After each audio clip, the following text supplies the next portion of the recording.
Assalamualaikum warahmatullahi wabarakatuh. Salam sejahtera. Kembali lagi di mata kuliah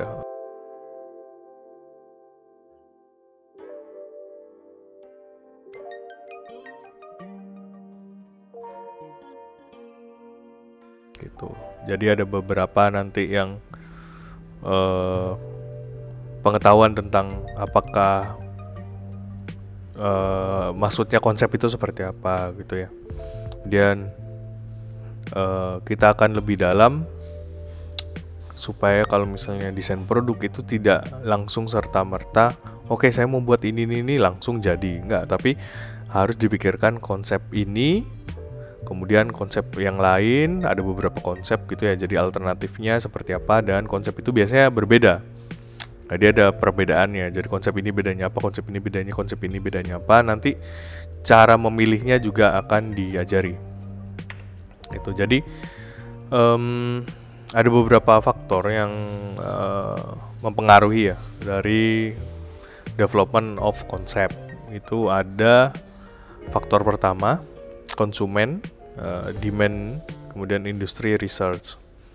Itu akan mempengaruhi konsep. Kemudian daftar kebutuhan yang dibuat itu mempengaruhi konsep. Kemudian ide, keinginan itu akan mempengaruhi konsep. Alternatif konsep gitu. Kenapa lebih dari satu konsep ya, multiple konsep itu wajib di dunia industri gitu.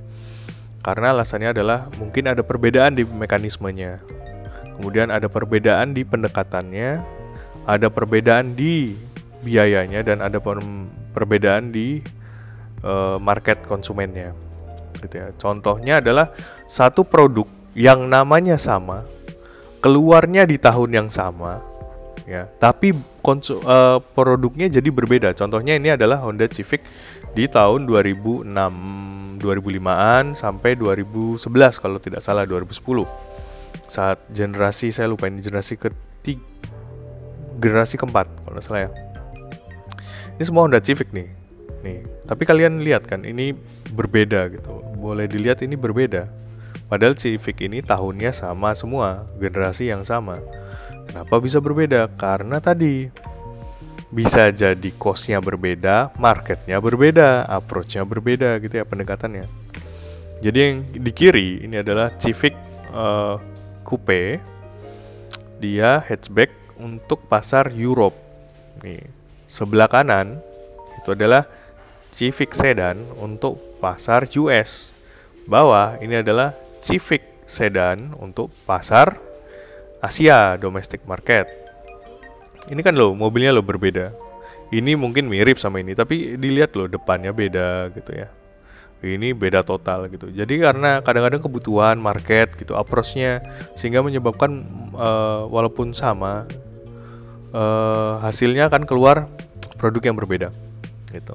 Kemudian kita masuk ke pemilihan konsep ya. Jadi konsep itu yang kita susun itu bisa banyak ya. Jadi misalnya konsep 1, 2 sampai seterusnya gitu. Kemudian masuk ke tahap seleksi. Jadi masuk ke tahap seleksi itu diseleksi lebih sedikit gitu ya, lebih sedikit. Kemudian mungkin ada refinement gitu ya. Jadi kalian mengeluarkan opsi. Nah, kemudian diseleksi lagi, refinement, kemudian akhirnya terpilih satu konsep saja. Gitu. Jadi ada proses eliminasi. Nah, ini adalah matriks ya, matriks scoring dan evaluasi konsep. Jadi ini adalah scoringnya atau score. Jadi ada kriteria seleksi, bobot atau nilainya relatif ya. Kemudian nanti ini diberi nilai kemudian dikalikan, ini masuk ke sini. Gitu. Contohnya saya berikan contoh kasus adalah pembuatan sepeda fleksibel gitu. Jadi sepeda ini ada ininya ya, kebutuhannya apa gitu.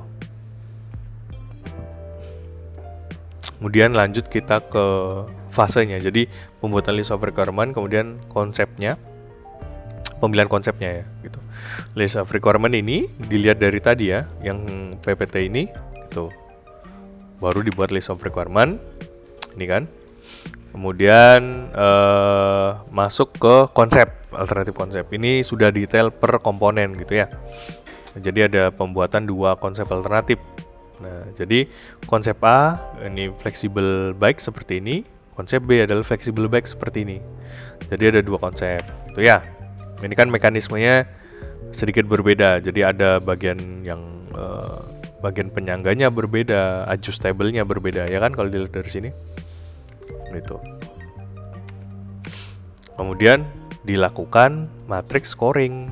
Nah, matrix scoring ini apa kriteria seleksinya? Ini bisa dibuat mendefinisikan dulu ya kriteria seleksi, kemudian pembuatan pembobotan persentase, kemudian ini ada penilaiannya. Jangan lupa ditambahkan referensi konsepnya. Jadi misalnya sepeda biasa gitu. Nah, kemudian dinilai. Nanti yang skor yang paling tinggi berarti adalah konsep yang dilanjutkan untuk sudah mulai analisis gitu ya, detail konsep itu gimana jadinya supaya jadi benda seperti itu.